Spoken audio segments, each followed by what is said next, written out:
1%的人，给他们更多的发展机会的这个权利就分给了这个中产及以下。那你们可以看到，就是我们政府推行的，包括学徒计划，包括这个儿童的这个助学计划以及这个更容易的贷款，都是帮助年轻一代能够在毕业的时候就有更多的机会，然后能拿到更多的就是一入职以后就收入不错的这样的职业。所以呢，就是住房计划是它的其中的一个部分。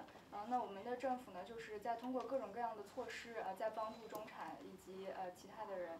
所以就是说，就是您提到的那个问题，就是说它是帮助更高产的中产，还是帮助一般的中产的？就我们其实是在 cover 整个的人，包括你可以看到，就是这个无家可归的人的数量也在减少。就是特鲁多政府的这一届政府都是在整个向中产阶级就是提供更多的便利。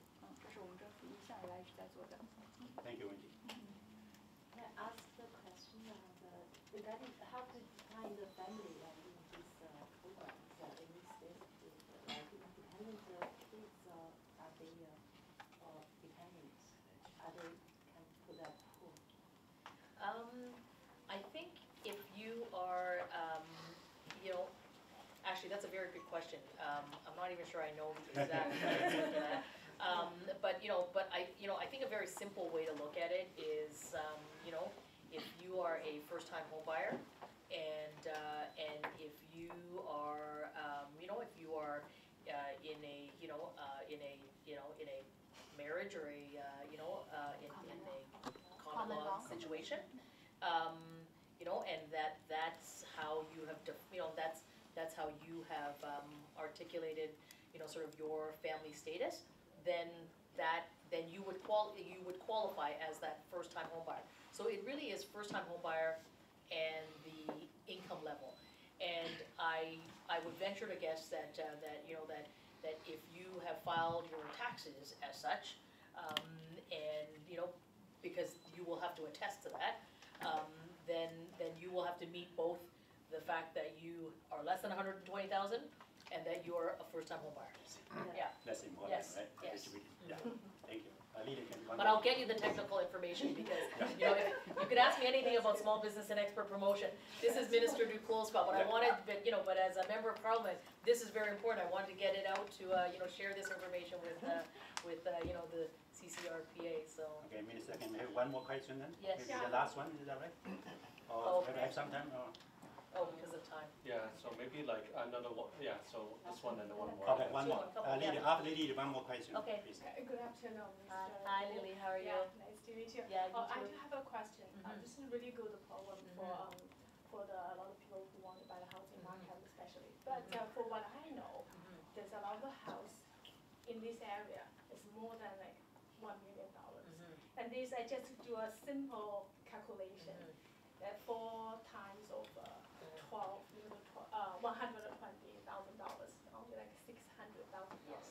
You cannot buy a townhouse in a market area for right now. So I was wondering, in that case, how this program help those people who want to buy a good area townhouse more than this amount, like $600,000. Yeah, my concern. Yeah, it's very much a challenge. I mean, when the government put the program together, they had to consider a range of things. I mean, it's a national program. This is a program that has to cover across the country.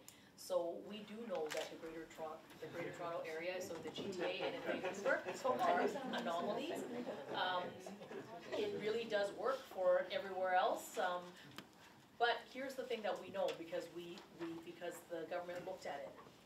We know that in the Greater Toronto area, and whether it's 25% or not specifically in Markham, we know that in the Greater Toronto area, as well as in the Greater Vancouver area, that the home sales in 2019 of $500,000 or less are 25%. So a quarter of the stock is $500,000 or less. I agree. Like, I mean, perhaps in some areas and in some neighborhoods, you may not get that. But this is intended, the objective of this program is very much about giving the opportunity for a first-time home buyer to get into the market so that it's affordable for that first-time home buyer, and so that they can have home equity as something that they get to have. because for most people, home equity is, it's part of, it's part of that livelihood that that puts you on sort of secure economic future. So we did look at a range, the policy was developed very, very carefully, but for the GTA and for the Vancouver area, those areas in the country where there are some anomalies because the prices are higher, we know that that's a challenge, but we also do know that it is there, it's there. So it won't be for everybody, right? Yeah. Thank you, Minister. Yes. Yeah, we have one more, the last one. Yeah.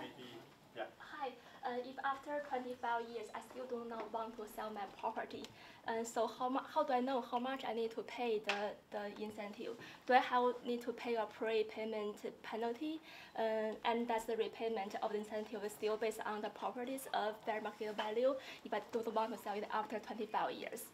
You get to pay it any time during that 25 years. So you can pay back that 5% or 10% any time through that 25 years.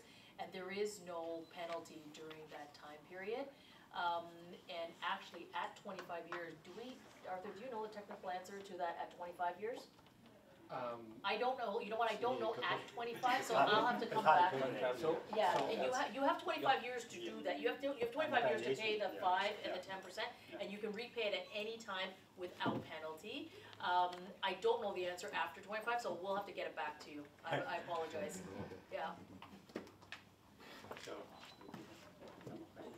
I think that's right. I think what happened is if you did not repay, what happened is at the end of your home sale, the component that belongs to the government will have to be, you have to pay back when you sell the house. That's how it works. But we'll get it back. Let's get you a factual answer. I always Just prefer to give you something factual. May I add a little? 好像是这样的，其实它有一点点是这种 shared 这种 ownership 这种，at the first is like interest-free loan. But if you don't pay and until you sell the house, and if the house increase, government take a portion of the appreciation. The good news is, if the price goes down, government also share part of the loss. So it's wonderful. To me, I have encountered several that kind of situation. People desperately need the $10,000, $20,000 to buy the house. Some people in tears, and they couldn't come up with that much money. So if you are at the tipping point, buy or not to buy, right now we have a government there to help you. Eventually you can buy. So for that point, I think it's a wonderful program, and keep in mind, if you are under that kind of circumstances, you can use the program.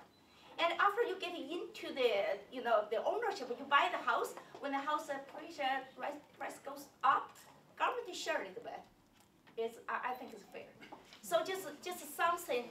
I think not for everybody, but if you are under that kind of circumstances, that tipping point is wonderful to have this program there. Then you can have about $21,000 there. That's a very good point. The point about this, I mean, just to bring it back, is that it is to create affordability for the first-time home buyer who otherwise wouldn't have the opportunity to get into home ownership. We provide that for people. We heard that loud and clear when we travel across the country from particularly young people who can't see home ownership within their reach.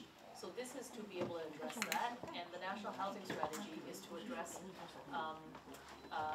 affordable housing for Canadians in general, and to deal with chronic homelessness, and to make sure that there is adequate housing for people who are the most vulnerable in our society, people who have disabilities, people who are vulnerable seniors, women who are facing abusive situations and need a home. So it isn't, as I said, it isn't one, it isn't something that's single on its own.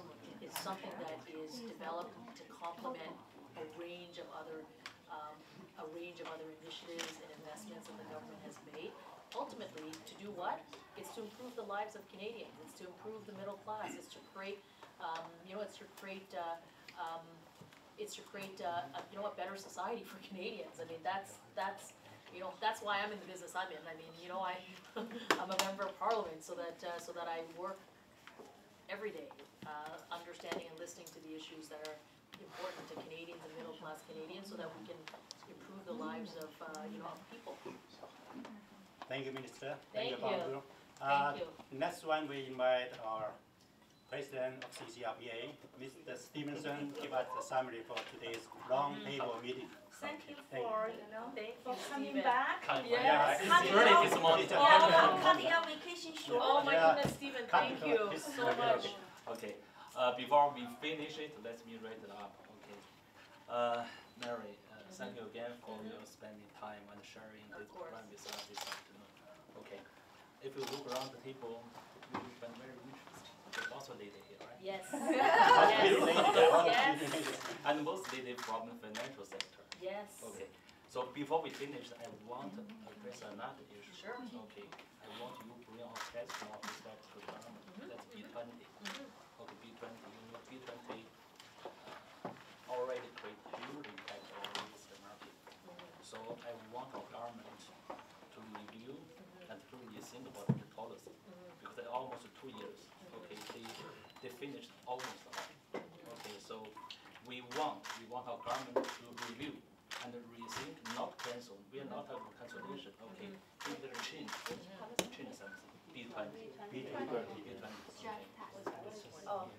Mortgage Oh, the stress stress test. test, yeah. Mortgage Okay. stress test. Yeah. Oh my God, yeah. Because I Yeah. saw lots of Yeah. meetings Yeah. from banks, Yeah. from mortgage. Yeah.